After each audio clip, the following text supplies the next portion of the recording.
Fortnite just nerfed the Nitro gloves and has somehow made the game even worse. We also just almost saw the world record broken for 3 wins in a row in the Solo Victory Cup finals, and we have 4 new massive pros switching regions, making NA even more stacked than we thought. There's a lot to talk about. Let's jump into it. All right, let's talk about the big one, the gloves being vaulted. What is going on? So, in case you're panicking, in case you love the gloves in your pubs or ranked games, don't worry, they're only vaulted in tournaments. And those of you guys who've absolutely been hating the gloves in tournaments, I'm also going to here to tell you this isn't a good thing. A lot of people got really excited when they heard the gloves are going to be vaulted. They started getting super excited. Then we just had the first NA solo cash cup with the gloves vaulted, and a lot of people will tell you it was a disaster. Okay, this isn't just coming from me. This is coming from basically every single pro that I watch play. And I know what you're thinking. You'll think I'm crazy. Let me explain. So firstly, the gloves are only vaulted temporarily. It's because of a bug in the game. Players found a way to use the gloves to infinitely fly into the sky, and they couldn't lose the game. They basically just sat up there, played heal off, and won every single time. So obviously, in a solo victory cup where first place gets money,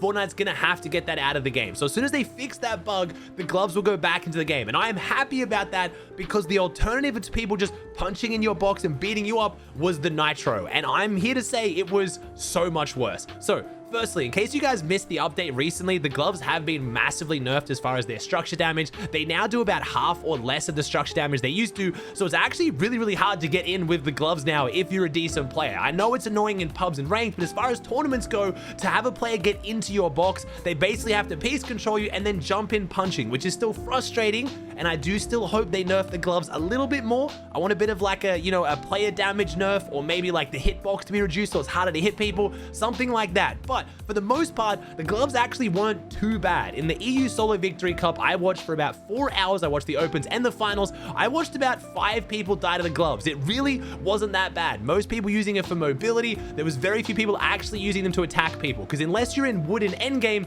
it's actually really hard to get in on someone. Now, because the gloves were vaulted during NA, it meant that everyone was carrying the Nitro, and it was a bit of a nightmare. It basically led to pretty much people just sprinting through every single wall, just jumping in and one pumping you. If you played in the NA Solo Cash Cup, please in the comments down below back me up. Maybe if you loved it, tell me I'm wrong. But I feel like if you played the NA Cash Cup, you experienced how rough it was. There was a lot of pros begging for the gloves to come back, which they were begging to be vaulted 2 days ago. So it's a bit of a weird situation because so many people have been carrying the gloves as their main form of mobility, because as mobility, it's better than Nitro. But if you're trying to kill people, if you're trying to W key and get refreshes, the Nitro is absolutely absurd. It does 300 structure damage. So you can instantly run through anything that isn't metal. So you can run through brick and wood fully built, and even if someone's fresh building metal, you can run straight through it. Now, I will mention they actually buffed the Nitro most recently in the update where they nerfed the gloves. They made it so that as long as you have Nitro active, you never lose stamina. So you can sprint infinitely as long as you have the Nitro active. And if you have the Nitro medallion,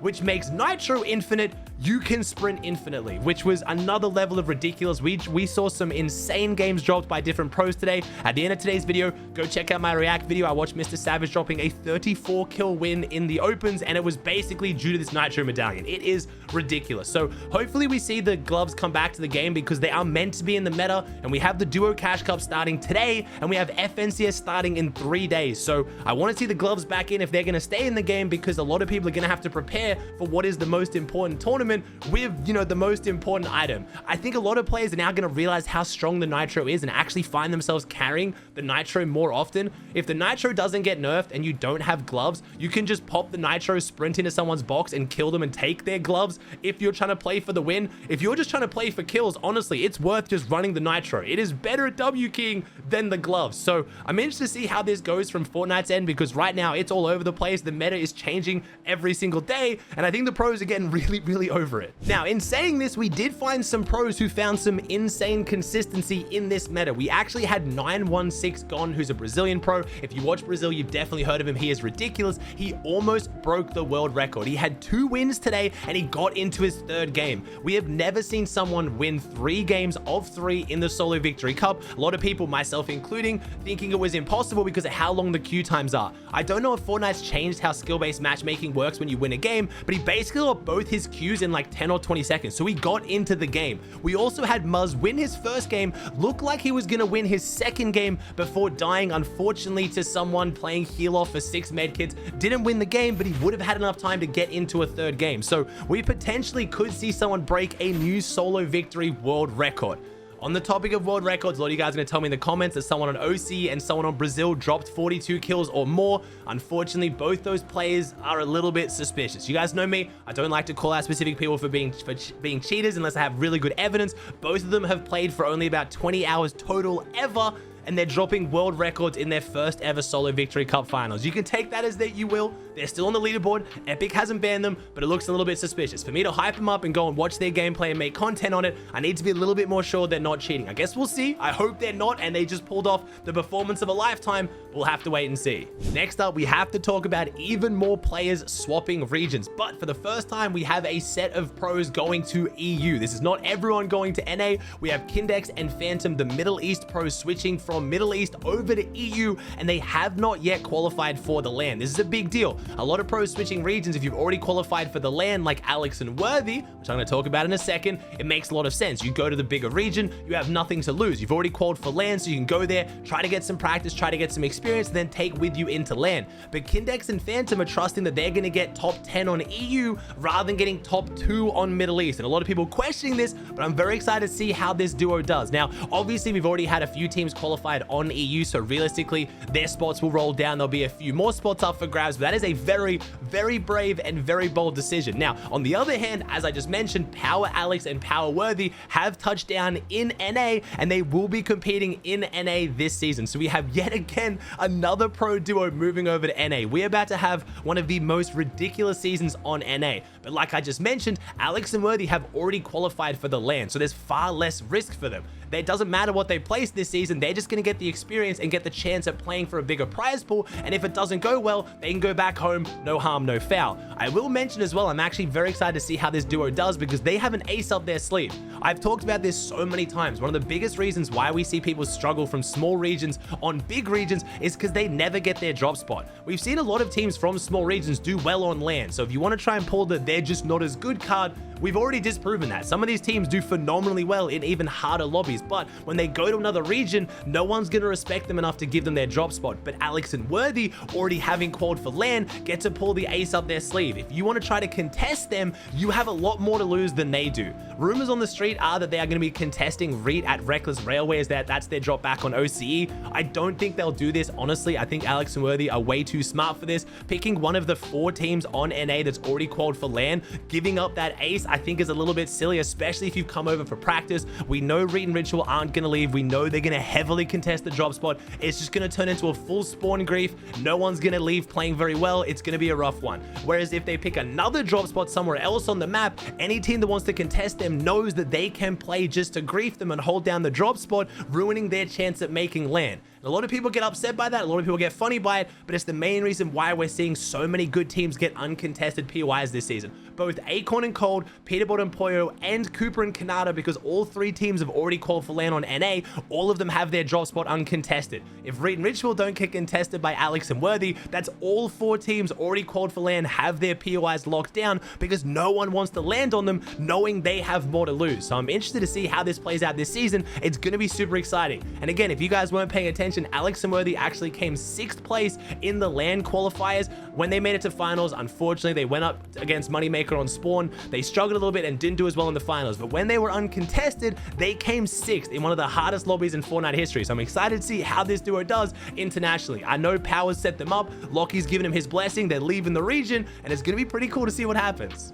It is worth pointing out, Alex and Worthy did actually tweet out adding clicks. A lot of people thought this meant that Alex was going to be dropping on clicks, but I think it was actually a reference to the fact that Alex and Clicks were kind of going at it at DreamHack, saying they were going to 1v1, Alex saying he'd destroy Clicks, Clicks saying obviously he'd win, and we actually got to see them go at it in the solo cash cup. Clicks and Alex ran into each other, and this is how it went.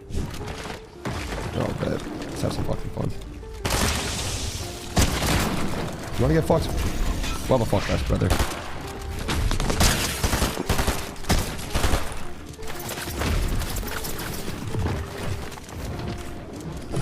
So bad. downstairs. Fuck out of here. Go back to fucking OC. You're not meant here, bro. You're fucking garbage here.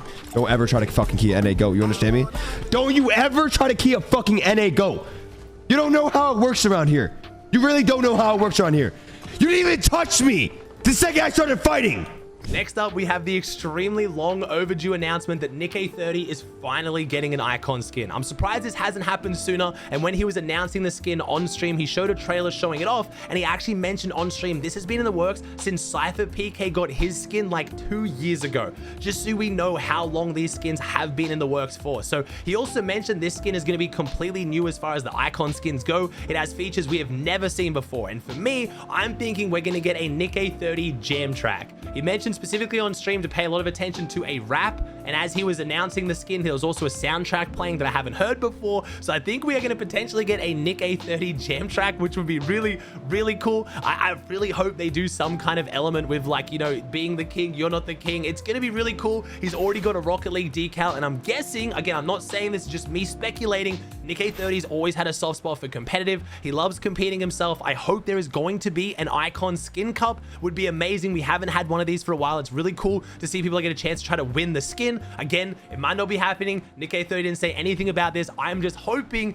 Nick30 does something with competitive as well. Now, if you want to see the skin, obviously I can't show you because it hasn't yet been properly shown. We just announced that we are getting it tomorrow. So if you want to tune into Nick30's stream, I think it's 3 p.m. EST. He is going to be announcing the skin. It's going to be super cool to see, and I hope we get a tournament. I don't think there's anyone else more deserving at this point of an icon skin than Nick. Lastly, I did want to circle back to that update. Obviously, I couldn't make a video on it because it wasn't really enough to make an entire video on, but on top of having the structure damage of the Nitro Fist nerf, which I already talked about, having the buff to the Nitro, we did also see a pretty decently significant nerf to the crossbow. If you guys have been paying attention to competitive, one of the biggest issues with the season right now, one of the biggest frustrations, is people going up against the infinite ammo crossbow. It is causing huge problems. Any team that has this on EU, it's Chapentini. On NA, it's Cooper Canada. They're absolutely decimating. It looks like Fortnite's been a little bit aware of that. They actually reduced the structure damage of the crossbow, but because of the infinite ammo, it really hasn't done that much. So we'll see if this gets potentially another nerf. We do have a huge update coming in a few days. On Thursday, there is a massive game update. This isn't just like an update to weapons, it's actually a downloadable update. So we might be getting new weapons, new skins. We hopefully are going to get some bug fixes. If you guys have been having the crashing server bug this season, which I'm sure you've had, hopefully that gets fixed soon. There's also been the reload bug. Hope that gets fixed soon. We actually saw Chap today die to a bug that's very, very old. He was dropping a potentially 30+ kill win in the solo victory finals before his medkit wouldn't pop. This is a bug we've seen a fair bit in the past. When you combine medkits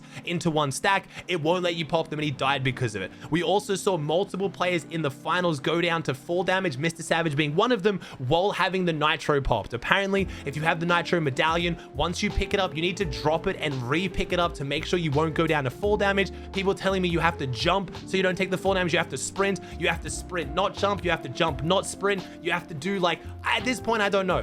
I don't actually know how the Nitro medallion works for not making you take full damage. All I know is you're not supposed to take full damage. So I really hope we get that one fixed as well, because like I said, FNCS is not very far away.